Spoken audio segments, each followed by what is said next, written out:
He leaves for his scan. We toured a daycare that day for our son, normal day. We get home that night, and he opens his MyChart app, and he gets his scan results. It's all over his liver. And it's a Friday night. We're Googling colon cancer spread to liver survival rate. It's the first thing you want to Google, right? And that the 5-year survival rate was like 11%. Yeah. And I just knew then and there, like, it's going to take a miracle, and most likely it's not going to work out for us. And Patrick always said, if his story could save one other person, then it was worth it. If his story could help someone else find their colon cancer early enough to treat it, then it was worth it. And I know through our Facebook groups in Colon Town, I have shuffled people from off-the-wall crazy groups into Colon Town to correct scientific treatment methods and gotten people to the right options, liver transplants or the HAI pump. And I know we've bought people time. I know that we've helped people get closer to being cured. He was very present at the end, up until that very day that he passed. He was able to have conversations with me, and I told the things in that video, I recited to him every day, probably 10 times a day, because I knew that at that point my job was get the right people in here that he wants to see and needs to see. We rekindled a friendship with very old friends that we had grown apart with for some unknown reasons. That was so important. Make sure he's comfortable. Make sure I buy him enough time, but not stretch it out where he's in pain and staying here for us. And so part of those words were setting him free, letting him know he could go. And I told him that from day one of hospice. You've done enough. Yeah. You need to rest. It's okay. We'll be okay. Patrick was I spent a decade with him, just shy of a decade. I knew him very well. He always wanted to be more than he was. He always wanted that next promotion or that next thing or the coolest truck, or, he wanted to have this big life. Yeah. And he had a huge life. He accomplished so much. The career he had with no college degree, mind-blowing to me. And so I needed at the very end to make sure that he knew he had done more than enough in life. He had lived a great life, and he should be proud of everything he had done. So I just kept telling him that. And that when I flipped the camera into selfie mode and recorded that, it was another one of those where I said to him, I'm going to wonder how many times I told you this. I'm going to wonder if you heard it. I'm going to wonder if I made it clear. I'm going to wonder if I told you all the things I needed to say. So can I film this? And he was fine with me filming anything that I needed to for my piece. He wasn't worried about himself anymore.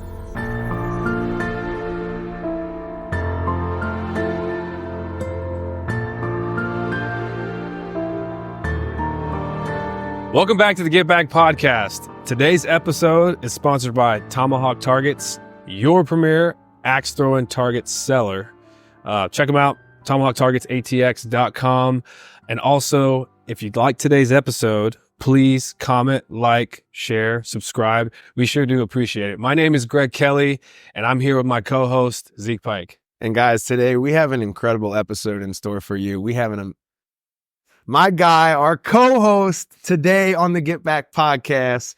Many of you know him, Taylor. I'm extremely excited to have you co-host this episode. And we got another special guest who I want to just take a minute to kind of explain how I came across Lorelai.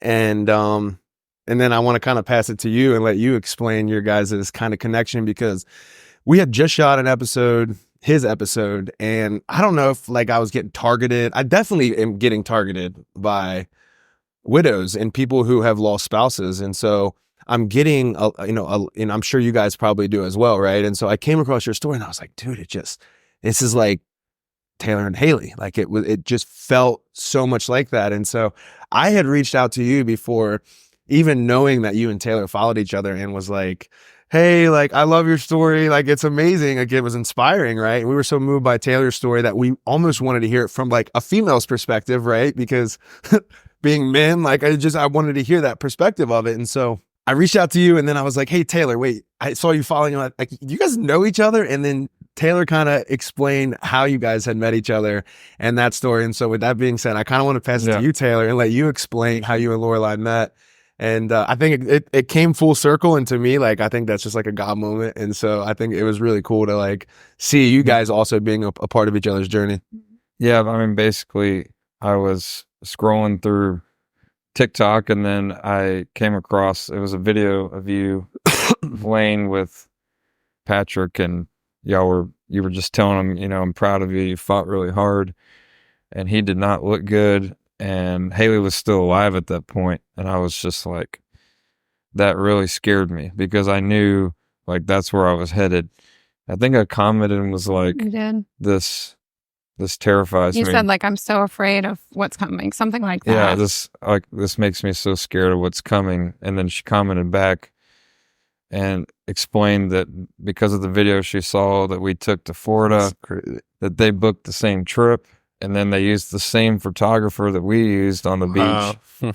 And it was just like, that was when it hit me that like Haley was really like, the story was really impacting so many people, and it just blew me away. And then we just kind of talk here and there and check on each other and see how we're doing, and become friends. So that's so awesome. And we actually just met today for the first time. So, and there's probably like you guys share probably a unique, special relationship and bond, having your situations being so similar, right? Like a lot of people, I know it's hard for somebody else to understand unless they've actually gone through it, right? It's easy for me to sit here and be like, gosh, I'm so sorry. Like, but I haven't gone through that exactly. Right. And so the love for a spouse versus the love for, we kind of talked about it in your episode, like your mother and your mom and your dad versus your child. It's such a different love. And so I think that bond that you guys share is just like, it's special. And I think it's important that you guys have other people like you guys in each other's lives to like move forward and like be able to talk and share things with each other and just relate. Cause sometimes it feels like you're probably so alone in it. Yeah. Yeah. There are so many components with losing a spouse. We both have young sons, and it wasn't just the trip that they took that inspired me to take a trip. I was so mentally fried at that point that I copied the trip exactly, right? I was like, great, they did it for me. It's a trip. Thank you for being my trip planner. But everything that I documented and saw, I had been seeing Taylor's videos for a while, and that inspired me to create the content that you came across. Even everything I've done has been because he was posting similar things. And the widow community is strong. Widows and widowers, we have a lot of people, but Taylor and I have both put our stuff out there very publicly, and there's more that comes with that too. And so it's just really nice to have a friend that I can ask for advice. What's the best way to honor this story? What's the best way to, help keep this message going? And how do I take this story and have it keep meaning something, and really be for a bigger purpose? So take us through it. And like the floor is yours. We told Taylor like when he came on, like this is your floor, and we want to hear your story. I want to hear Patrick's story, and start from where you want to start from and kind of your journey through this. Yeah, I'll just start from where we met, which is funny. We met on a dating site, which that was back before that was even really a big thing. I had just moved home. I had no idea where my life was going. I was in career transition, just trying to figure things out. How old were you guys? I was 22, and Patrick was 5 years older than me. Okay. So we were about 2 hours apart. We had our dating radius on the app set to like the maximum. And then we were like, oh no, now we got to drive 2 hours to like meet this person. But we had this great conversation. It's in one of my videos where he says, you had old bottles and I had old bottle crates, because I collected antique bottles and he had the crates that went with them. And we just hit it off right away over something so silly. And we dated long distance for a long time. And a couple years, and then I moved up to Northern Virginia, switched my career again just to like be with him. And we got married in 2017. Took us a while. We started dating in 2013, got married in 2017.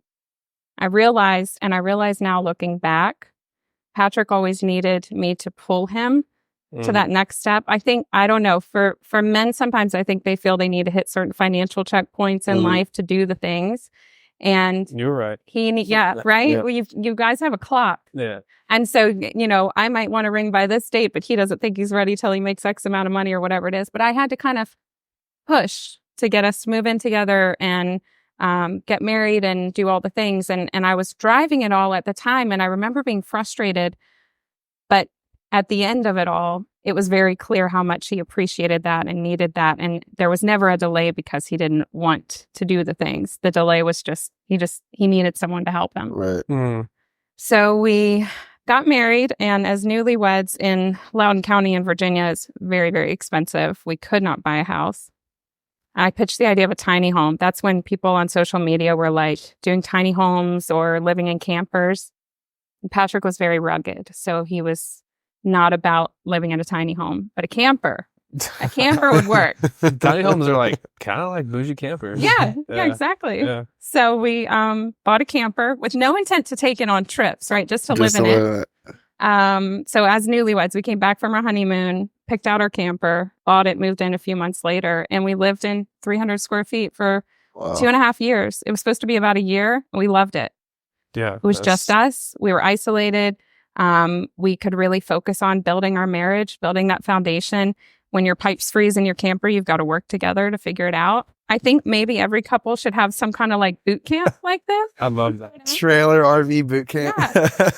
I And love people's that. minds are blown. They're like, how did you live in that for so? And I'm like, we were saving money like crazy. Yeah. We paid down all of our debt. And I'm the spreadsheet girl. I had the timeline of when we were going to buy a house, have kids, do all the things. It was all mapped out, tied to financial things too. Mm. I've got a clock too.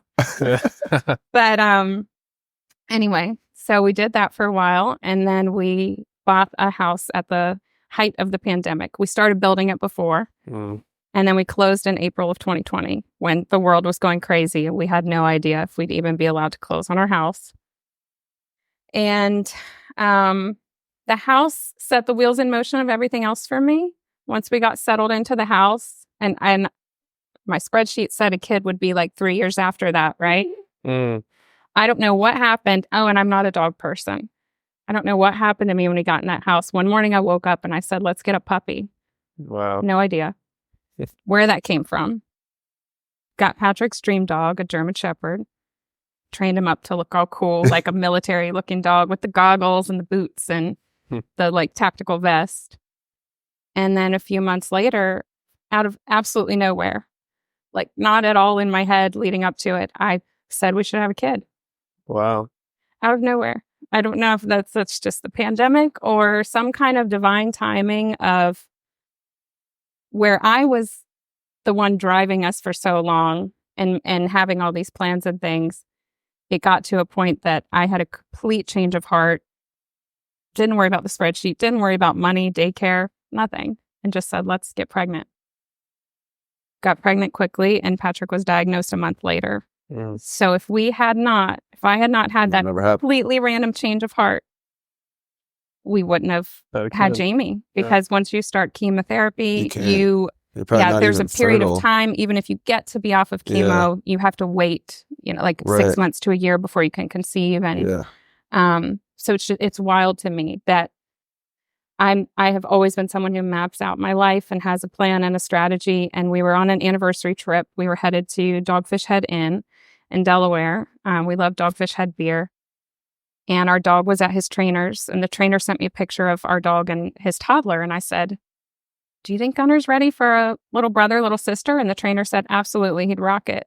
And I said, hey, let's have a baby. Wow. And so a month into knowing we were pregnant, Patrick woke up in the middle of the night with some abdominal pain. And he came out of the bathroom and he like grabbed the edge of the bed, like collapsed.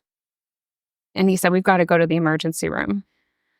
He had a medical background. He was a medic in the Army, used to run fire and rescue. He knew it was something bad. We needed to go to the hospital.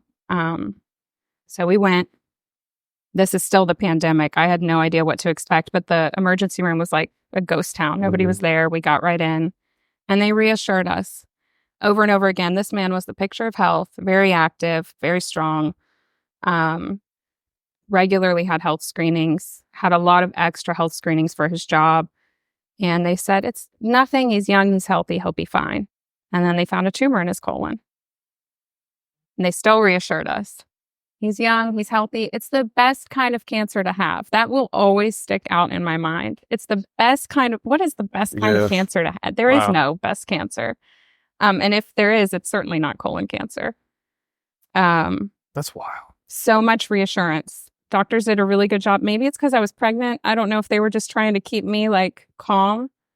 Was there any there was no side effects before this? It was just like one night in the middle of the night, he just was like stomach pain and like, yeah. God, that A scares lot the of shit out of me. times, especially with men, they say, they've had symptoms for so long that they ignored and didn't get screened. We have a lot of other friends in that community that, were diagnosed after years of symptoms, or even years of symptoms where they brought them to a doctor. I know Haley had things going on for a while, and it's hard to get doctors to take you seriously.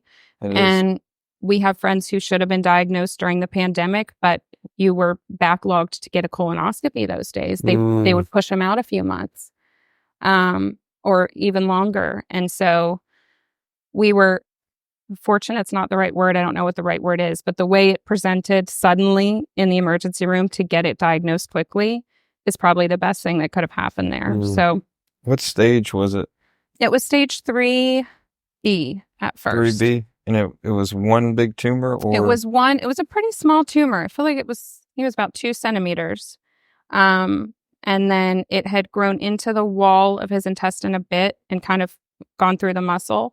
And then they pulled, I don't remember how many lymph nodes, 13 lymph nodes, and 2 were cancerous, I think. So it had left the colon basically, like it was not contained. Yeah. Okay. Yeah. Wow. It was already in lymph nodes, and they still said, we're going to do cleanup chemo. They got everything surgically removed right away. We're going to do 3 months of cleanup chemo. This is like preventive, extra fail-safe chemo, to make sure it never comes back. And then they even told me if it came back, it would be back in the colon, and you don't need a colon. So in my mind, I thought if it comes back, they'll just remove his colon and he'll be okay, When you have colon cancer, there is like a 50-50 shot it goes to your liver. Really? I didn't know that. And it's a blood supply. There's a portal vein shared between the two, and there's a blood supply that it passes through blood. It doesn't even have to hit lymph nodes. Nobody told us. Man. And there were spots on his liver on those early scans. I will never know. I've never been able to get a doctor to look me straight in the eyes and say, were those the stage 4, the spread to the liver? Was that there all along and they missed it? Or did that truly resurface later? So why are doctors so hesitant to just like go gung-ho about advocating for you? Like why does it seem like in Haley's case, Taylor said something that a lot of his audience thanks him for, just saying like, hey, I have to go advocate for my health. Because in Haley's story, I mean, she was set off multiple times to a point now where she has very little chance now. But why, like you personally, in your opinion, why do you think doctors don't take it seriously at first? I think there's a few things. You have to find the right doctors. We found amazing doctors who partnered with us and listened to us and let us have a say in things later on when we realized and learned these things. I think you have to be willing to show that you know what you're talking about. I'm sure when people get diagnosed at first, they go in and they're asking about all these wacky things they could do to cure it. And I'm sure the doctors just get fatigued by that. And I think sometimes in our case, when Patrick was stage 3, we went to the hospital. They referred us to an oncologist who was a generalized oncologist. We didn't go to a specialty center. We didn't go to a colon cancer focused group of practitioners. We trusted that we're in Northern Virginia. We're close to DC. Surely these are amazing doctors. Yeah. And there are things that we could have had, other scans, other tests, to figure out that it was coming back that we didn't know about at that time. And I will always, I'm so glad I was pregnant when I got pregnant, but I was so busy trying to take care of myself that I was just trusting doctors and not doing my usual thing where I didn't have a spreadsheet to go with his treatment. I didn't have a plan. I just was trusting what they said and the reassurance. Yeah. When we had our son, I was very focused on pregnancy. And when we were planning for Jamie to come, I hired a doula. And I was mind blown at the things you could ask doctors during the labor and delivery process, the things you could decline, the things you could request, the things you could change in your labor and delivery experience for yourself. It's not just you go in and you do what they say. You can say, I don't want my child to leave this room because I don't want someone to swap my baby back there somewhere, right? Or little things that might not mean anything to somebody, but to me, it unlocked this like power in my mind that if I could lean on other people's experiences for advice on how to have the best birthing experience, I should have done that for his cancer too. Yeah. Mm-hmm. So we learned it. We figured it out later. We moved all his care to Memorial Sloan Kettering when it came back and traveled to New York City all the time. But That's where Haley had her surgery. It was Sloan Kettering. Oh, in New York. that's right. That's why that sounds Crazy. familiar. Well, this is That's so crazy. This is divine. yeah, isn't it? And you've got to go those, at least an NCI cancer center. But Sloan Kettering, MD Anderson down here, there are the names that you want to stick with when if I got diagnosed with even the mildest skin cancer, I'd go straight to the most aggressive doctor I could find, knowing what I know now, you know. He didn't have any blood or anything nothing. Nothing before. He said the day before that emergency room trip, he noticed it and assumed it was a hemorrhoid, which is what they told us when we got to the emergency room too. But he was, he didn't notice anything leading up to that. He had no other physical symptoms. And for Patrick, even the whole time he was sick, even stage 4, and even up until that last month, nobody believed he was that sick. Nobody believed there was a chance he could die because he always looked like the picture of health. Yeah. He didn't lose muscle tissue or anything until he was there at the very end. So for me, it was very isolating because I think I knew all along what would happen.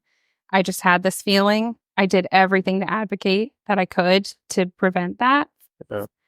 But nobody believed me. The trip that we took, I told our family members where we cashed in on some life insurance early. I said, I want to fly both of our families and 2 friends of his to do this trip and have this experience together, have a beach bonfire, have the same photographer, make these memories. Yeah, you did the bonfire too, right? Yep. We did. We used a different bonfire vendor. I got creative on that one. I didn't copy it exactly. But we even had family members, and that was in April. He passed in May. That was April 15th to 22nd was the trip. And we planned it 2 weeks prior, and we had family members saying, can we push this out to June? Do you guys think we could do this later? This isn't the best timing with this, or this isn't. And I was like, something tells me we have to go. Yeah. And so if we had not gone that exact week, he ended up on hospice as soon as we got home from that trip. When did this, just so I understand, when he first went to the hospital, what month was this? Okay. Yeah, I should back up to the whole timeline. So that was January of 21. Okay. Our son was born in August of 21. So Patrick was declared no evidence of disease, right? It's not cured, but there's nothing on your scans. No evidence of disease in June after he finished cleanup chemo. We had a couple months apiece, welcomed Jamie.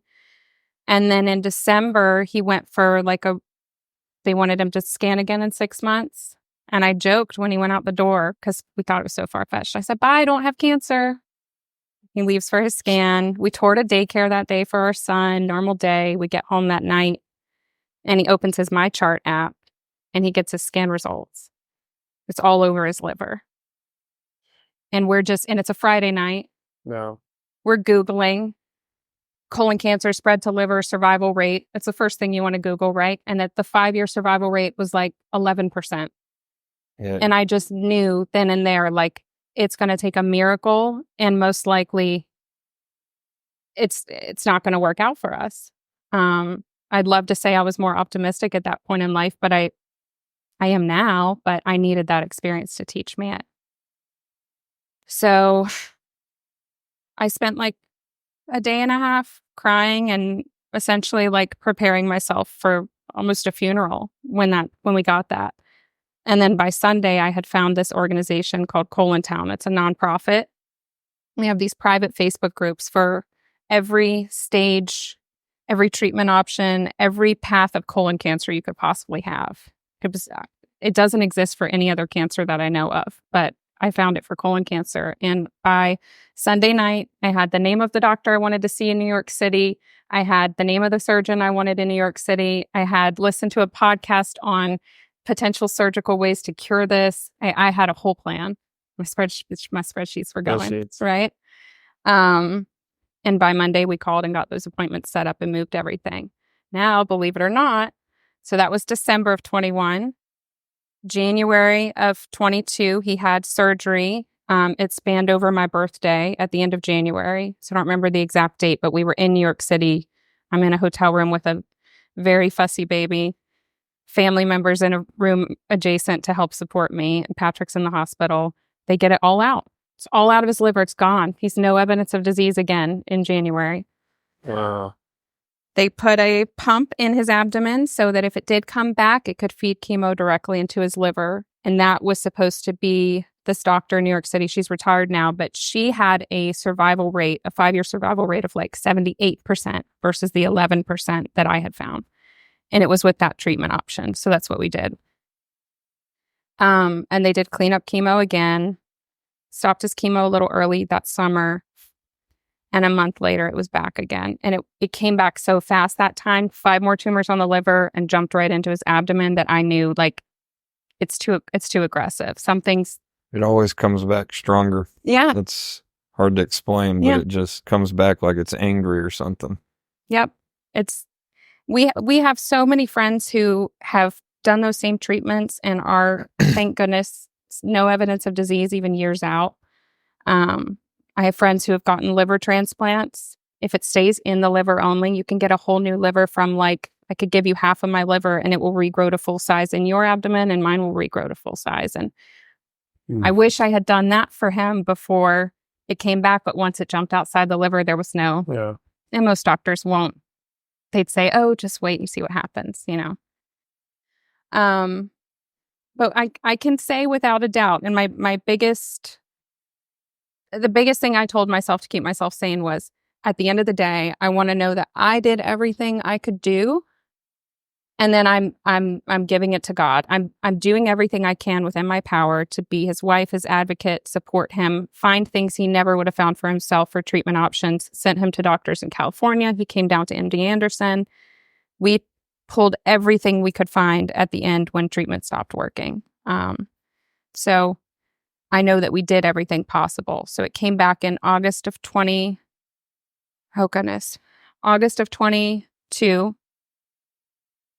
three different lines of failed treatments, a clinical trial at NIH, and then by the end of April, he was on hospice and passed in May. So mine was like, yours and Haley's journey was over how many years? She fought from 2015 till she passed in 2023.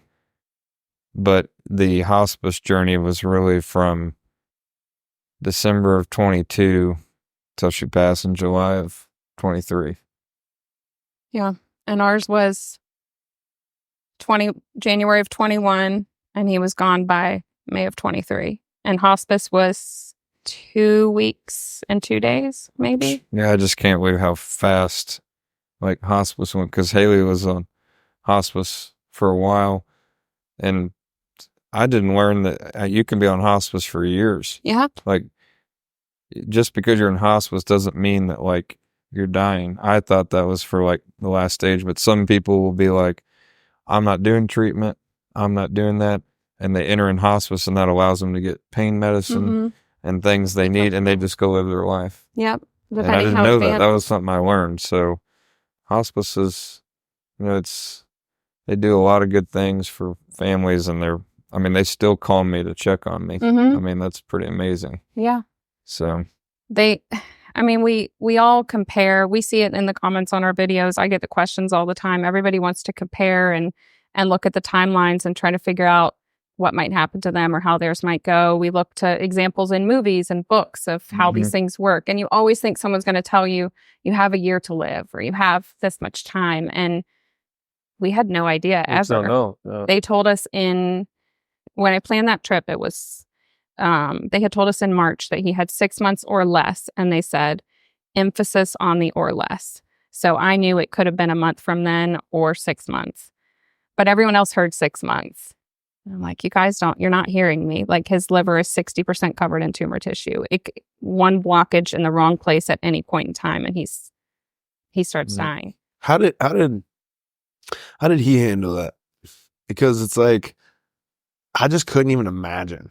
I know. Couldn't even imagine getting told that. Like, And we talked about it kind of like, you always say, I don't know how I'll handle it or how I'll face it until you're hit right in the face with it. And it's like, you don't have a choice but to face it. But I'm just curious, like, how did he handle that? Yeah, I get a lot of comments on how I've handled it, and it's nothing compared to what he did. He, over the course of everything, he, had to take time off of work, which work is a huge part of his identity. It was really hard for him. What did he do?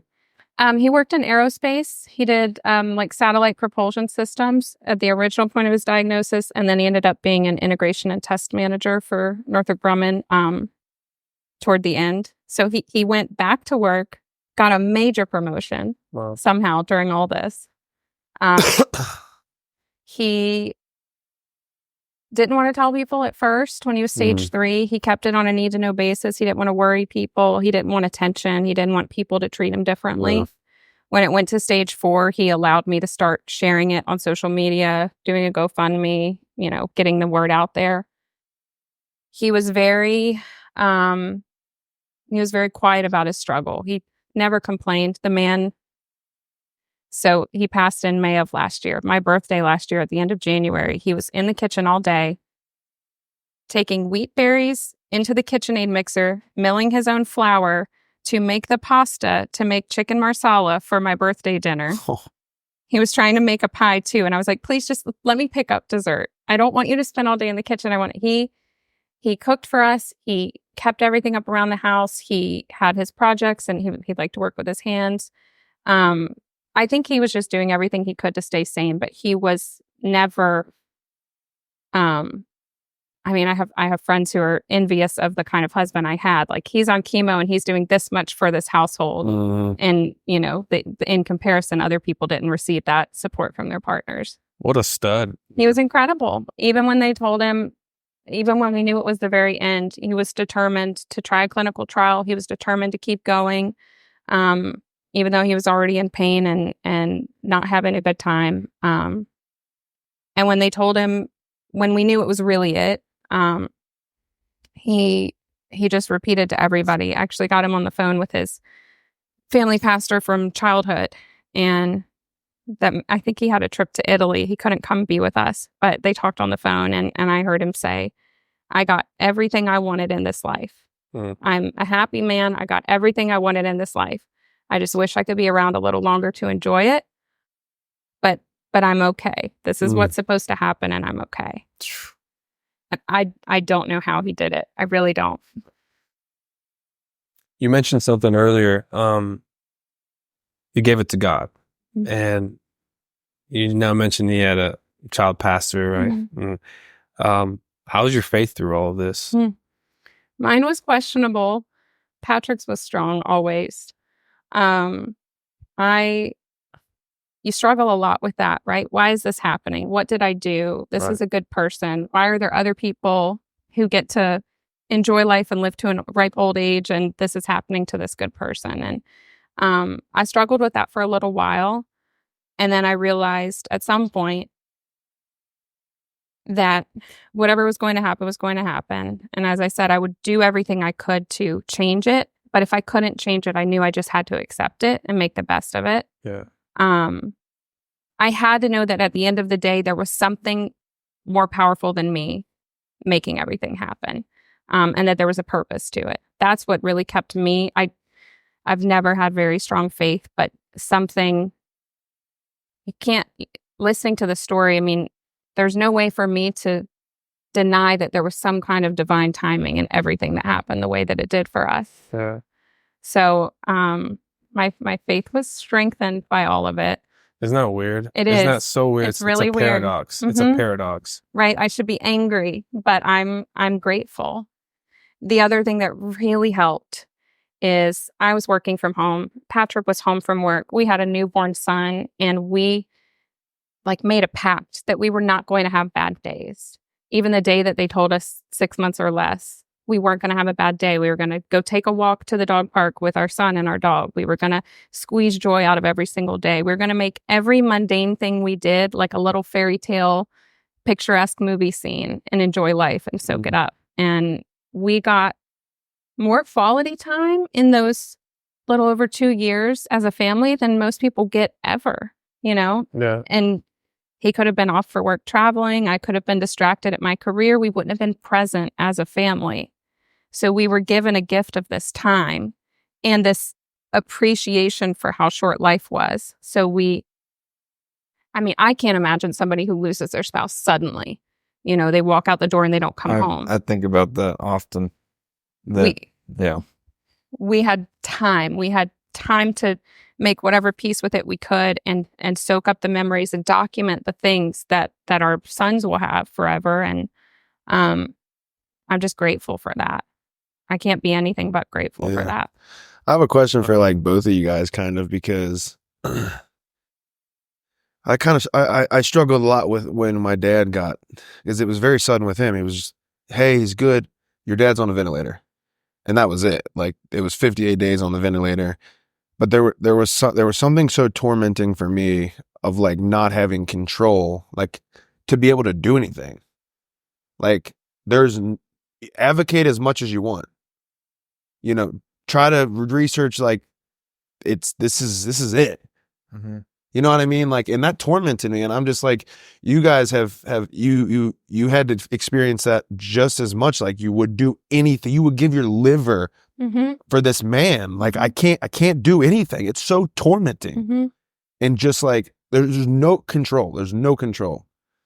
How did you handle that? And like, does it bother you ever now thinking back on it? Like, I should have, I could have, I would have.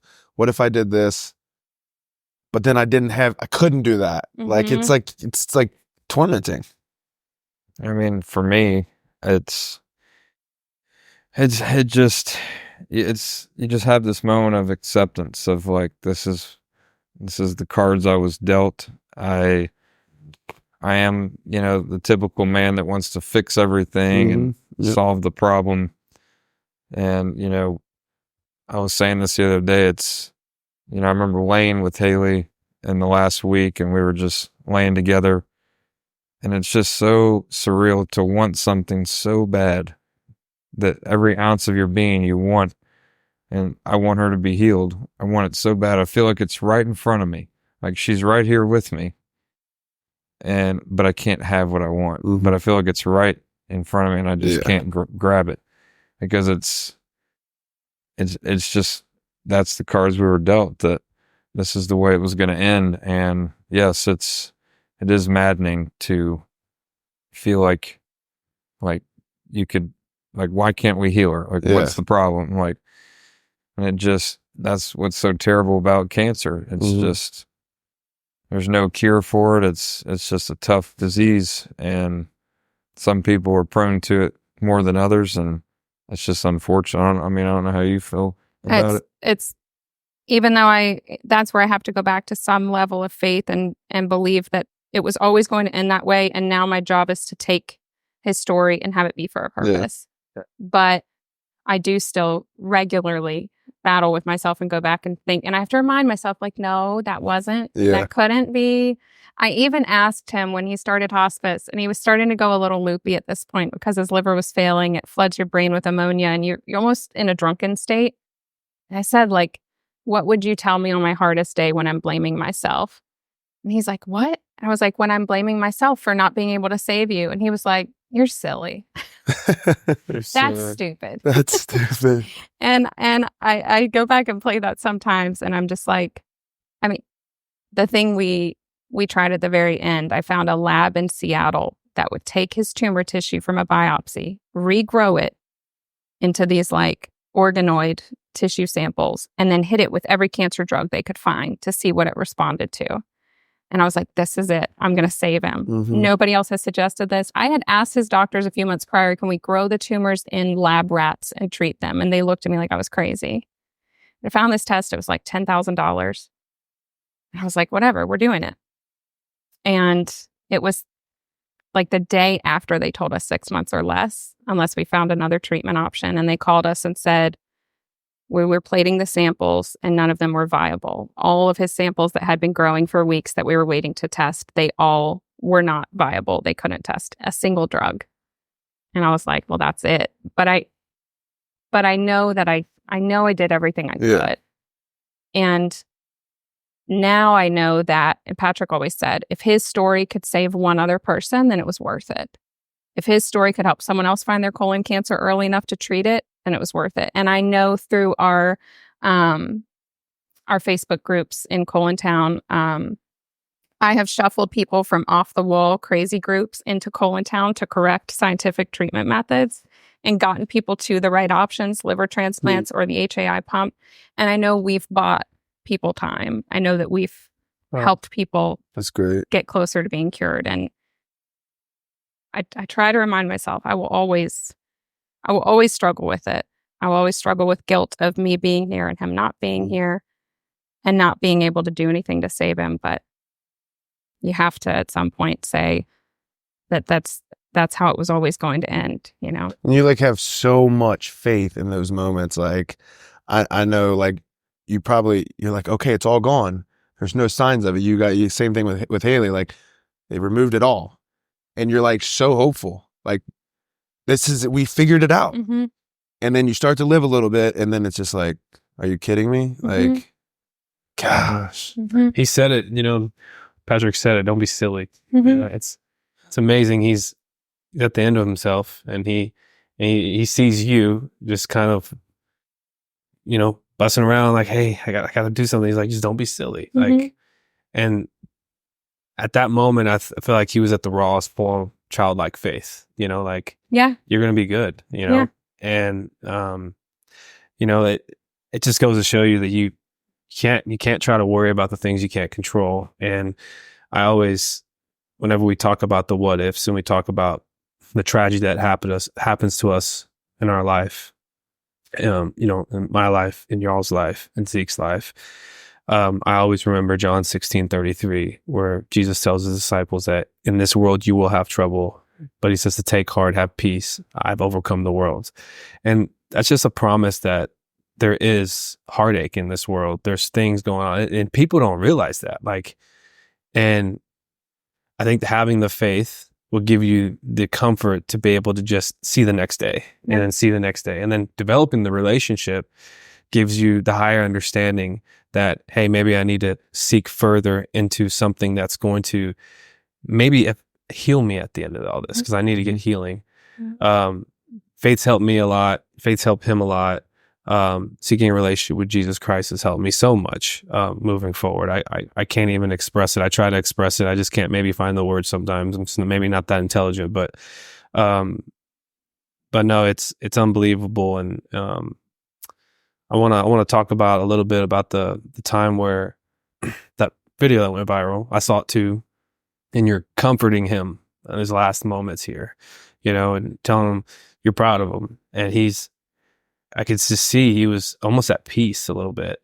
And can you just go in debt as much as you're comfortable about what that scene, that moment was for you and you and Patrick? Yeah. The hospice experience was rough. He was there for a few days, then he was completely out of it for a few days. And then they talk about an end of life rally, right? You told us. For most people, it's like a day. Patrick gave us a week and a day. He was like completely like drunken, like childlike state. And then he came back to us for a week and a day, and the hospice nurses were confused. They sent the doctor out from hospice, and we were like, should we check his liver levels? Is there a way maybe he's there? Like, I don't know. Like this, you're not crazy. Maybe I don't know.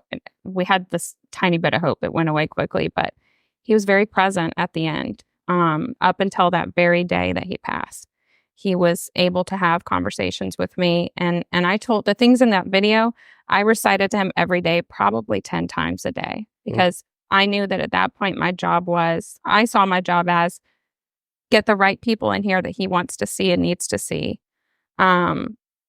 We rekindled a friendship with very old friends that we had grown apart with for some unknown reasons. That was so important.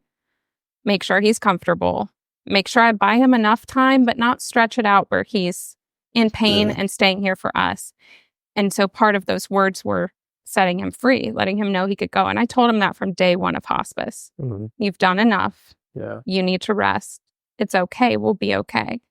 And Patrick was very I mean, I spent a decade with him, just shy of a decade. I knew him very well. He always wanted to be more than he was. He always wanted that next promotion or that next thing or the coolest truck or, he wanted to have this big life. Yeah. And he had a huge life. He accomplished so much. The career he had with no college degree, mind-blowing to me. And so I needed at the very end to make sure that he knew he had done more than enough in life. He had lived a great life and he should be proud of everything he had done. So I just kept telling him that. And that when I flipped the camera into selfie mode and recorded that, it was another one of those where I said to him, I'm going to wonder how many times I told you this. I'm going to wonder if you heard it. I'm going to wonder if I made it clear. I'm going to wonder if I told you all the things I needed to say. So can I film this? And he was fine with me filming anything that I needed to for my piece. He wasn't worried about himself anymore. So I flipped the camera and recorded those words. And when I posted it, there was almost no thought to it. I just felt so alone. I posted on TikTok originally very soon after that happened. And I just felt so alone and I had no idea the reaction. And all I got was just support from all over the world. And I was like, this is therapeutic. People all over the world, millions of people see the way this man loved me, the way this man loved our son, our dog, the kind of person he was. Like, I'm going to keep doing this. Yeah. Because I'm building a legacy for him. I'm making him known to people. It's, it's like keeping him alive. That's amazing. You just said legacy because I just said like, hey, Haley's a legend. Like, Haley's a legend, dude. For the fact that it's pretty awesome. She's just surpassed the memory, and Patrick's a legend. I mean, he's legendary, and the amount of people you've helped already in the process of spreading his story and how he handled it. He handled it like a warrior. I mean, tidal wave after tidal wave after tidal wave. I mean, most people would just fall and throw their hands up, but he went out swinging. I mean, he went out fighting. Yeah. Haley did too. Yeah. That video was, I'm a video guy, and that video was like really powerful. I mean, it takes a lot to make me cry from video because I'm just so used to watching sad stuff, making sad videos. But that one got me. Like, I remember when I saw it, it hit me hard because he looked like you could see that death was close. Like, his skin color was yellowish, which I knew was something with the liver. But you were just like so strong, like laying next to him. And then he, instead of him like being in tears, he was just so thankful to hear what you had to say. So it was just like overall the video I thought was super powerful and impacted me. And I just couldn't believe that we would have that connection, with the Florida trip and all that. So that was pretty cool. And I think he have done a lot of great things with that. So I love like Zeke and I were able to sit back and like we're seeing like two bonds. Like, the bond you guys have is loss, right? Is grief. Yeah. And it's like you're missing your other half. Yeah. Essentially.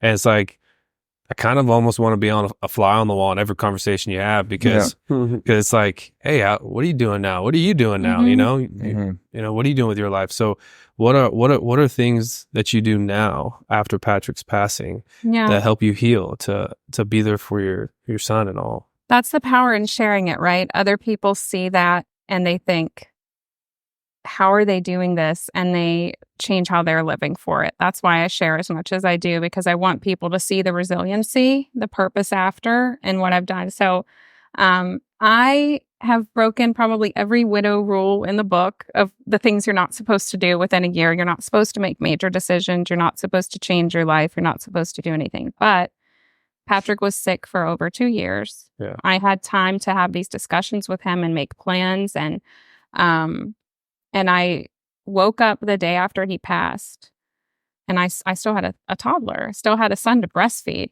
at this point. I still had to wake up and be there for my son and be a mom. And we went outside, and the sun hit our faces, and I took a picture of us, and I posted something about we're going to be okay.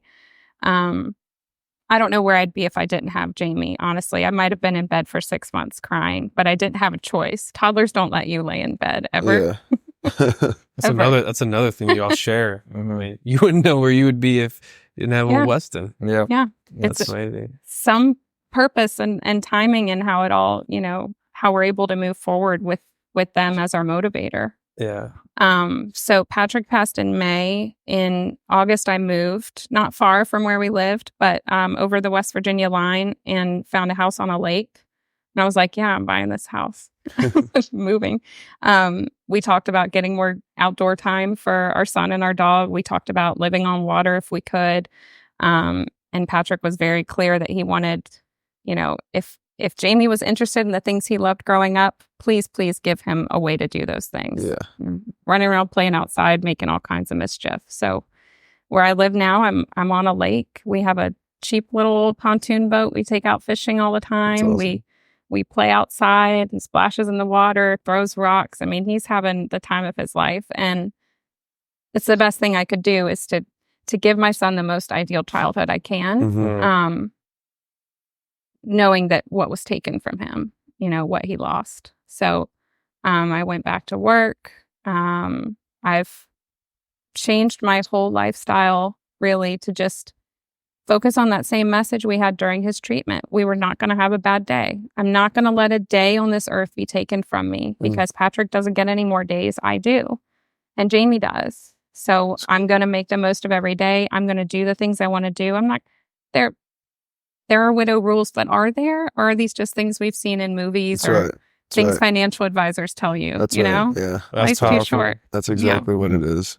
I do have a unique question for you. So during his whole battle and all the hardships y'all went through, can you recount like any moment that was the hardest for you? For me, I told it on the last episode of how I had like the worst night of my life of like where I finally accepted that it was going to happen. Cause I guess I was in this fight or flight mode and I just hadn't fully accepted it. And we were just going through the motions. And then I just had a moment of like, this is going to happen. Like the love of my life is going to die. And I remember like, it was awful. Like the worst night ever that I've ever had in my life. So I'm just curious if you ever had any moment like that in your battle with Patrick and all that. You said fight or flight mode, and that's what I was stuck in the whole time. I was breastfeeding, trying to be the most hands-on mom, trying to manage all of his care. And I don't remember a time when I really let it all hit, except the day it came back into his liver. And we had we didn't know where to go for a day and a half. I was just sobbing. And then the day they told us 6 months or less. So we went to the appointment. I came back, I logged on to work, and I remember sitting on a Zoom meeting on mute with my camera off, just sobbing because I knew short of some miracle. But they always gave us some form of, it was 6 months or less, but if the clinical trial works, then it could be longer. There's always an if. There's not a concrete timeline. So it was, and I was, even the day he ended up on hospice, I blamed myself for a little while because of the trip. I thought maybe the flight just expedited things, and it may have, but it was worth it to take that trip. Mm-hmm. But I had to spring into action. Hospice, I wanted him to die comfortably in our home. And I called, they have birth doulas. They also have end-of-life doulas. I called one of those. I started putting all the wheels in motion to just make it, planning was comforting to me. So there were very few times that I let it all hit and really felt it. So I avoided it some, but yeah, I think we all have that moment of acceptance, when we're going through something really hard. But I don't know, since his passing, if you've had any like really bad days or what makes you struggle the most since he passed. We talked about that. Yeah. On the latest episode and talked about my struggles. So I don't know if you've found anything that really make you struggle since you lost Patrick. They talk about the days, that the anniversaries that were supposed, it's supposed to feel worse on a year after he passed exactly, or his birthday was just this past Saturday. I had 10 minutes of crying Saturday. It wasn't a particularly heavy day. We did fun things to remember him. We went to his favorite barbecue place. We got his favorite pie. The biggest thing that hits me is it's nothing at all. It's for no specific reason. It's not a song. It's not a movie. It's just sometimes when I get a minute to sit and think and it all hits. Mhm. And it's the guilt of this amazing life that I've built for myself that he would have loved. Oh, if he could have lived in this house on this lake and had this tricked out side by side to ride around this mountain we live on, and all the things I do, fish. I never picked up a fishing pole the whole time I was married to him. And I love to fish now. It's like I've taken all the things that he loved and I've incorporated them into who I am now, and I feel very guilty for it. Although I know it's honoring him. That's when it hits. When I'm the happiest, it hits. Yeah. When I'm moving forward with life, it hits, and that's tough. Yep. I don't know if you find this, if this happens to you, but I live in the house that me and Haley lived in, and we have a lot of memories there, and the chair she sat in, the chair she passed in, our bed, her bathroom. But what hits me is like when we go to Estes Park every year, and when we get there, I have so many good memories of doing a week trip there every year. Well, there's a chair that she always sat in to look at the river, and I don't know what it is, but every time, the first day that we get there, when I see that chair, and I know she's not going to be sitting there, it hits me like differently than like being at home and seeing the chair she passed in. It's like I'm numb to it at this point, but it's like or if like I open her drawer and her brush is in there. Little simple like weird things like that cause it to come up. It's I don't know if you've encountered anything like that. Moving quickly was a blessing and a curse, because I packed everything up rapidly and I was still in like this crazy grief fog, and going through his stuff now, every once in a while the man had a lot of stuff. He was a prepper. We have I have a whole basement shrine to Patrick of all his things. And it's, I have a whole new house. I've redesigned the house. It's not quite the same, but we just went to the Outer Banks for a family vacation that he went on every year with my family since they started that when my niece was born. And he was the highlight of those trips. He cooked for everybody. He took my niece to the aquarium. He was just like the life of the party. And I realized I was very, very grumpy on this vacation with my family. And it took a minute to click that it was because I was there without him. Yeah. And it's the same thing. It's like, I'm doing all these other things without him, but something like that where where we see them in our memories, where we see them the most alive and the happiest, is where that's going to resonate more. So it's heavy at the weirdest times. It's people always ask me what grief is like, and I can't really describe it because it's just a weird beast. It's one day you're like, I'm good, I'm healed, I've made it through, and then the next day it's like you're back at it again. And sometimes, like, I remember when she was in hospice and she was in her chair and we were going through such a tough time, and she did something funny and we started cracking up, like laughing, crying. And we just kind of slowly stopped laughing. And for a split second, we forgot like that she was dying for just like 10 seconds, like true, like laughing. Yeah. And I remember we just kind of looked at each other, and like I started to have tears come down, and I just said, why did it have to be you? And I just walked out of the room. Like it's those split seconds of how your emotions can go so up and down, and it's just the smallest thing, a smell, a sound, a song that will just get you. And it's like I was telling her mom this, like, I'll be just fine. It's like I haven't thought about her in like an hour about, because I think about her all the time, but I'll think about something else for a while. And then like I was scrolling Facebook, totally not thinking about Haley, and I see her sister had posted the new footstone that had been put in. Mm. And I'm scrolling and I saw it, and it said, Haley Houston Odlazell. And it was literally like I had just learned she had died all over again. I can't even describe it, but it's like I wasn't thinking about it, and then boom, I'm like, she died. It's almost been a year. How did I get here? It's like all in a split second. And I'm sure you've had those moments, and it's just super intense. It's survival, right? I think our minds let us insulate ourselves from feeling the full weight of it as much as we can. Right.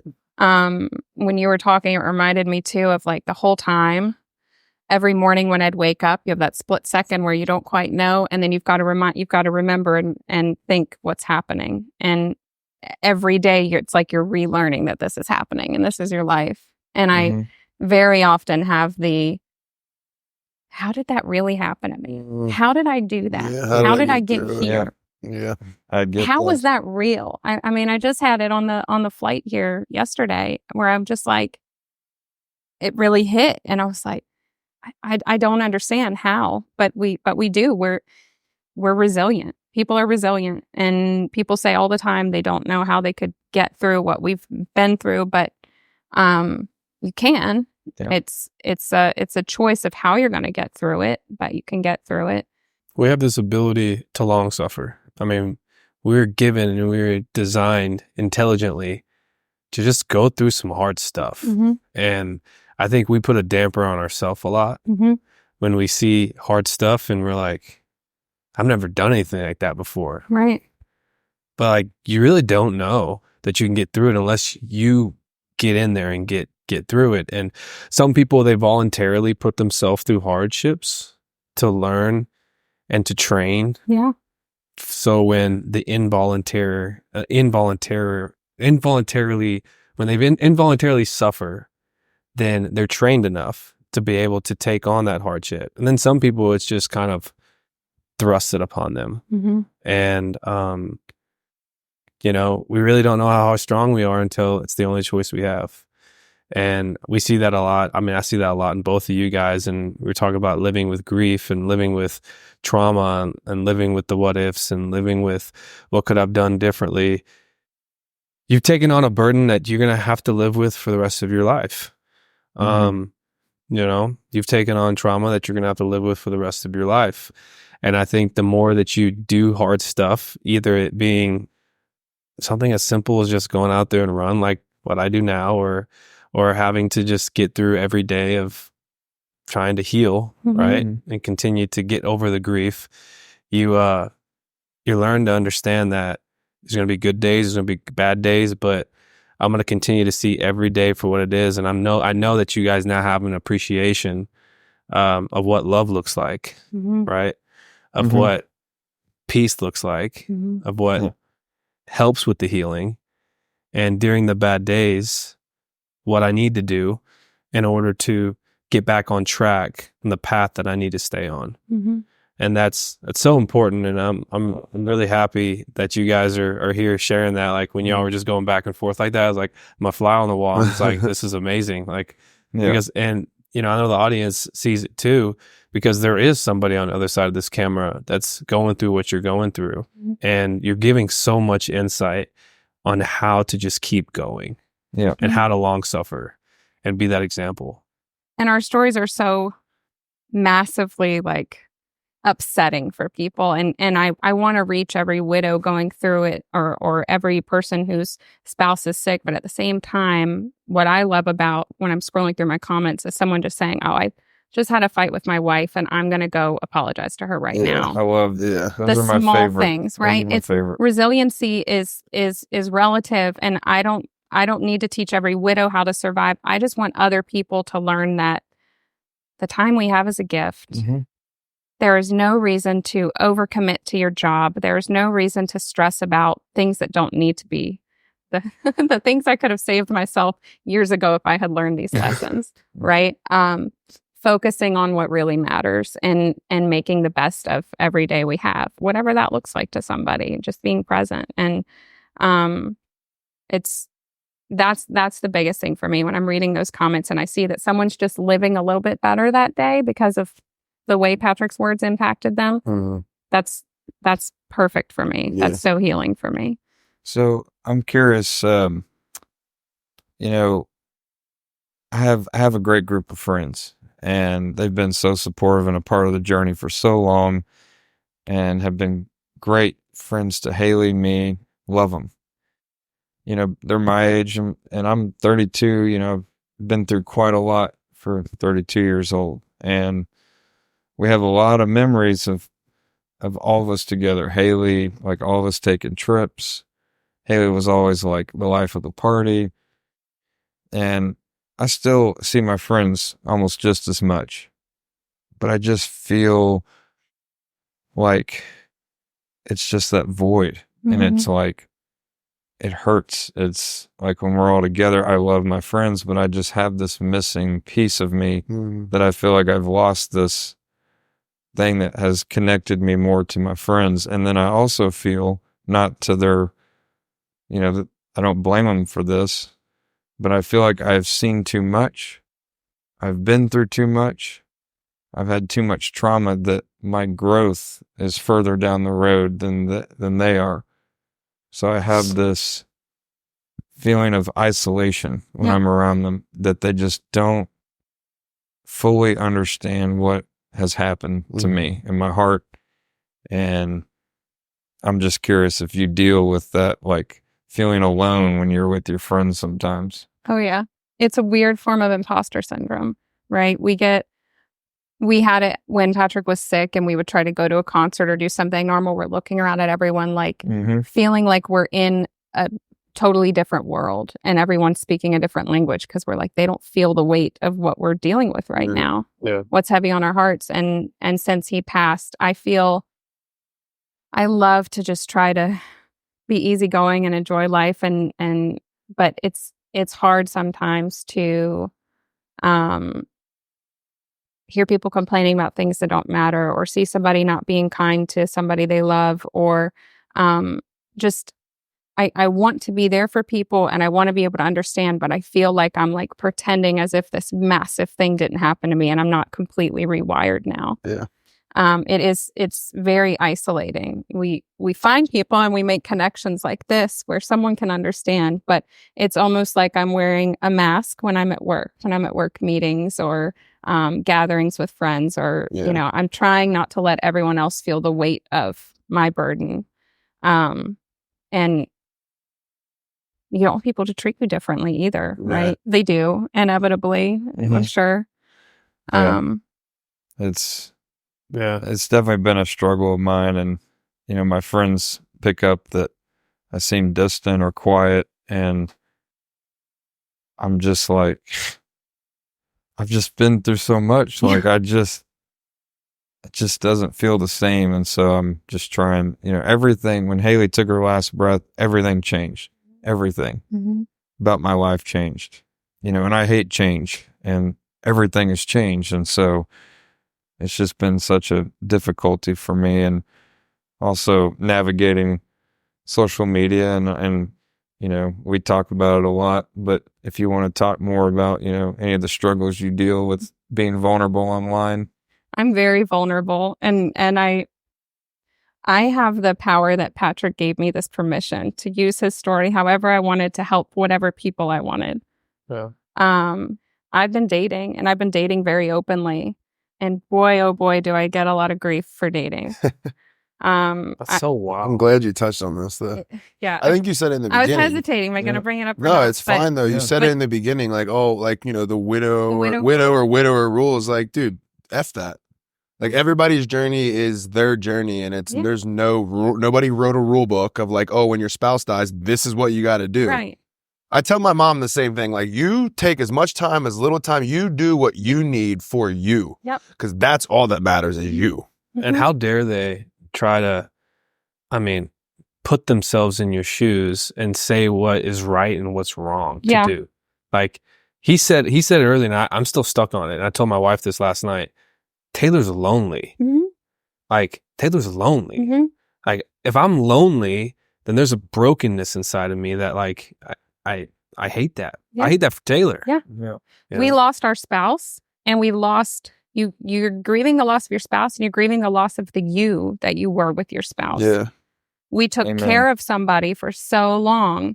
We had these incredibly intimate moments with somebody that most people will hopefully never have to experience in their life, you know, Yeah. in those last moments. And to go from that, first of all, to go from that to dating and talking about someone's favorite color is mind blowing. But to go from having that to not having anybody, it's incredibly lonely. And then, of course, I get the, oh, well, she's just lonely. She's just replacing somebody. She's just looking for comfort. And we had a friend whose husband also died from colon cancer, who I found on social media. And while Patrick was on hospice, she was publicly announcing her new boyfriend. And they later on ended up engaged. But it was very clear they were headed there. And they'd been dating for a while. And Patrick and I talked about it while he was on hospice. And I said, like, look at this. Can you believe this? And I so appreciate what you said, like, how dare they? But I was one of the how dare they people. I was like, how did she do that? I said, there's no way I could even hold someone's hand in 6 months. And Patrick was like, yes, you will. He called me Lulu. Yes, you will, Lulu. He like laughed. And I was like, what do you mean? And he's like, you have to love. You don't know how to exist without loving somebody. I want that for you. It's okay. That's beautiful. It will be sooner for you. And I hope it's sooner for you and for Jamie. And he said, I want you to do whatever you feel is right for you and Jamie moving forward. He also, even in that confused state of mind, he pulled my parents in on his hospice bed because my parents loved him. They might love him more than they love me a lot, but they adored this man. And he pulled them in and he said, I need you all to do this for me. Whatever path Lorelai chooses moving forward, your job is to stand by her and hold her hand. He gave me full authority of whatever I thought was best. Wow. And that's the power of unconditional love, right? How could you be jealous? How could you have an ego issue about it? How could you be angry? You want your person to be happy. And I reached out to other widows and I said, is this crazy? Like, I want to download a dating app. Is this insane? Am I just like losing my mind at this point? And they're like, no, we all do it. We just don't talk about it. I'm like, what? Because I'm sitting there struggling. And if I had known that other people had done this and it was okay, and I wasn't a monster for it, there's power in that. Yeah. I've tried to reach out to as many widows as I can to say, I'm not pushing you, but if and when you're ready, know that there's no Hollywood timeline of she waited 5 years alone, wearing all black and Right. crying and pining every night. Wow. You experience a great love and you want to experience that again. You know that exists in the world. Yeah. So I dated and I met Michael, who I'm seeing now, in November. Shortly after I moved. He's half a mile up the road. We had friends in common. The big thing where we live is everybody goes to the restaurant to play bingo. Like people in their 30s. We go play bingo. We go to trivia night. We go to karaoke night. And we have this friend group that I met up there. And they all knew him. He didn't hang out with them regularly, but they all knew him. So it was so easy, so seamless. My kid is there playing bingo. He's there playing bingo. We're all bonding. I have all these people vouching for his, credibility as a good person. And he jumped right in. He saw me struggling. He saw me trying to balance everything on my own shoulders. And he was, I'm putting Jamie to bed at night. And I come down and the kitchen's spotless and everything's done and put away. And I'm like, what is this? Yeah. But that to me is like Patrick, like bringing, because we had a conversation, like the right person is going to love not just you, but Jamie, and is going to love Patrick just as much as you love Patrick. That's the only way this works. Yeah. It's the only way it works. And that's its struggle when you start dating, is people saying like, oh, yeah, I was talking to people who said they couldn't handle that storyline, and I will always be in love with Patrick. It will never be a former love. Yeah. I will always continue to be in love with Patrick. I will not take pictures down. I will not stop talking about him. I will not stop posting about him. That's good.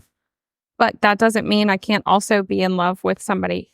If you have one kid, you love them, You have another kid. Does that mean you love the first one less? Right. Like our hearts have infinite capacity to love. Good way to put it. Another widow framed it that way for me. And I was like, yeah, you're right. I'm not saying you should be in love with 10 people at a time, but I'm saying it's very true, easy to carry that torch for Patrick and still be seeking joy and being happy. And this man who's in my life is the reason I wouldn't have been able to get the boat out on the water by myself. I'm so capable, but no, I wouldn't have. He's the reason we're fishing. He's the reason we're doing all these fun things. My son is thriving because somebody loves him and wants to teach him the things that his dad incredible. wanted. And I am so grateful, and I regularly have reassurance and signs that I'm doing the right thing, whether people on the internet agree or not. It's fun.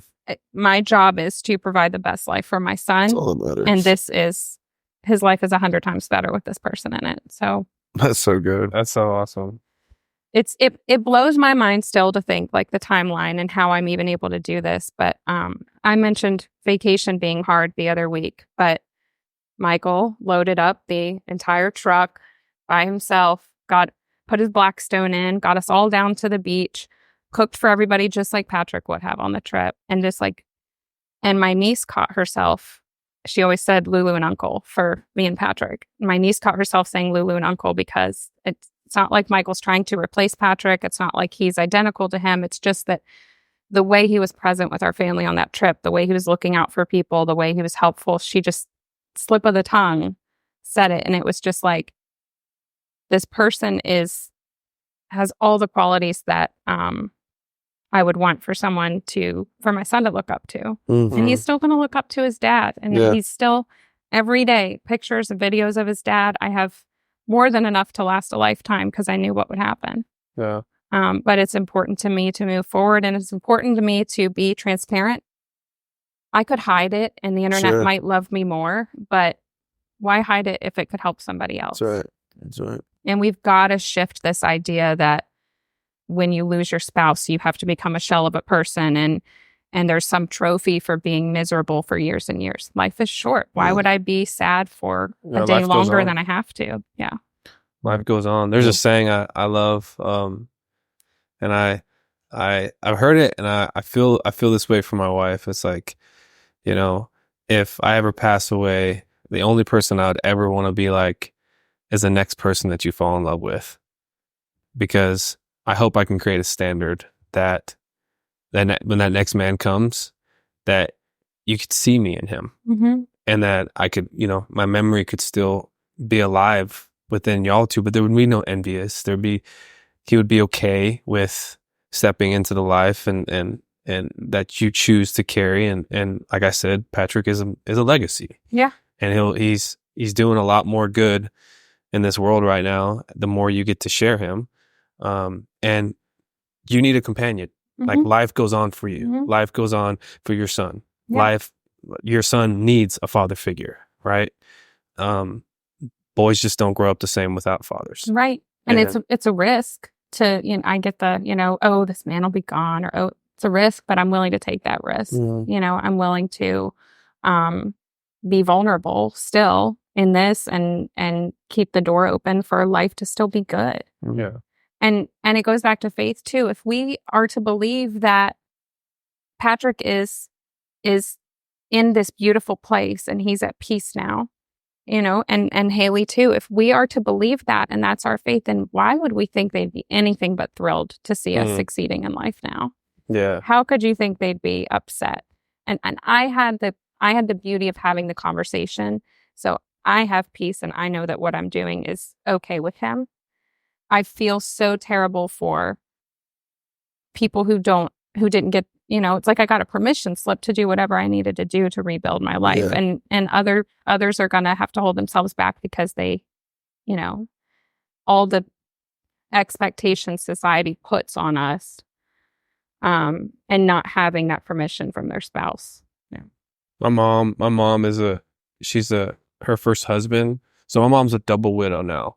And so my dad died, and her first husband was killed in Guatemala, and she was left with two boys, which are my older half brothers, Aldo and Marlon, and they were just young, 2 or 3 years old. and she owned her own beauty salon. And my dad, I wasn't born. My brothers weren't born. My full blood brothers, all my brothers are the same to me. Like they're my brothers, But my two full blood brothers, Jonathan and Doug, that are from my dad, we weren't born yet because my dad was down there on business, and he just so happened to stumble on into her beauty salon, and she's freshly widowed, like months, and she's just broken, grieving, and my dad just just thought she was the most beautiful person in the world. She didn't know English, he didn't know Spanish. And so my uncle Vinicio, which is her little brother, was sitting in the chair because he just got back from school. And this is inner city Guatemala. And he was just sitting there, and he noticed something was going on. He knew a little English. And so my dad tried to shoot his shot towards my mom. And she's so gorgeous. Like just long brunette hair, just model looking face, just beautiful.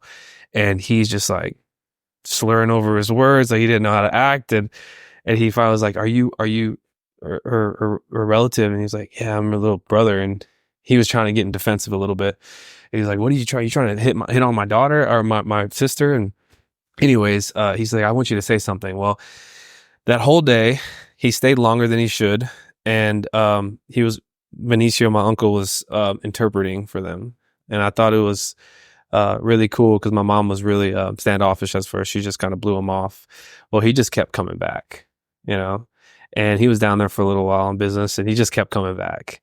And he just was so persistent on just getting to know her. And my mom saw, I was like, fine, I'll go on a date. They went on a little dinner date. They didn't, all body language. Like they were trying to like get body language on how to communicate. And I thought it was so cool because my mom ended up just like falling for him. Mm-hmm. Without with the language barrier. Mm-hmm. And 6 months later, they fell in love. Mm-hmm. And they were teaching each other the language, right? And next thing you know, my mom is coming to America with my dad, and they had no plan. And she's bringing her little boys with her, and the rest was history. They landed in Iowa, and then they came down to Texas off of a whim, just wanted to relocate, and they settled here in this area. And I wouldn't have been born. My brothers wouldn't have been born. And my dad, they had about 30 wonderful years of marriage. And my mom, recently, as I'm writing my book, I'm interviewing my mom about that because I want to put that in my book. Because my mom's a double widow. And I'm just like, dang, like, can you imagine that? Like now my mom's like, I'm done. Like I've felt two loves. Yeah. And so she's just a remarkable woman if you ever get to meet her. And so yeah, it's just I just think of my mom when I hear y'all's story too. That's the power of a good man being willing to step in and take that on, and keeping your heart open to still have a beautiful life for that. Because if she had been closed off and had missed that timing, who knows how her story would have gone. And there was no Hollywood script. It was months. Yep. It was months. And, yeah. Lorelai, I wanted you to give the final message to someone who maybe is in your situation, another female or male. I think one thing that's really inspiring to me about both your stories is like, I want to get my health checked. I think it's important that I do get my health checked, and probably all of us that start to get, it's a good thing. It doesn't hurt, right? And so I think that's another extremely important thing for our viewers to remember is like, don't be afraid to go to the doctor and get a scan or get checked. I know you just did a full body scan. And so your final message to the audience, to the female, to the male who's going through what you're going through, what would that be? I love the healthcare piece of just advocate for yourself, push for the scans you need. There are scans you can pay money for to get outside of the medical field. But really the biggest message I want to put out to the world is that life is beautiful. It can be beautiful no matter what. People have lived through harder things than I've lived through. Mm-hmm. What I went through was nothing compared to what others have gone through in the history of the world. And you just have to be willing to look for the beauty in each day. And those days on hospice, we had beautiful moments. If I had chosen to have a negative outlook and not cherish that time and treasure it, it would have been a horrible experience. But because of the perspective and what I gained over the time of that fight, and some people don't get that time. So that's why I think it's really important to share that you just make the best of it. Just make the best of it, and everything turns out okay somehow. Yeah. It's not the life I pictured. It's not the life I dreamed of, but it's a good life, and I'm happy. Yeah. And I'm grateful. Gratitude will get you everywhere in life. So true. That's very true. Very true. Thank you, Lorelai. Taylor, you were phenomenal Taylor, today, buddy. If you want Taylor to be a Put in the forever comment. co-host on the Get Back podcast, like, comment, subscribe, turn your notifications on, and you might just see this guy on the next episode.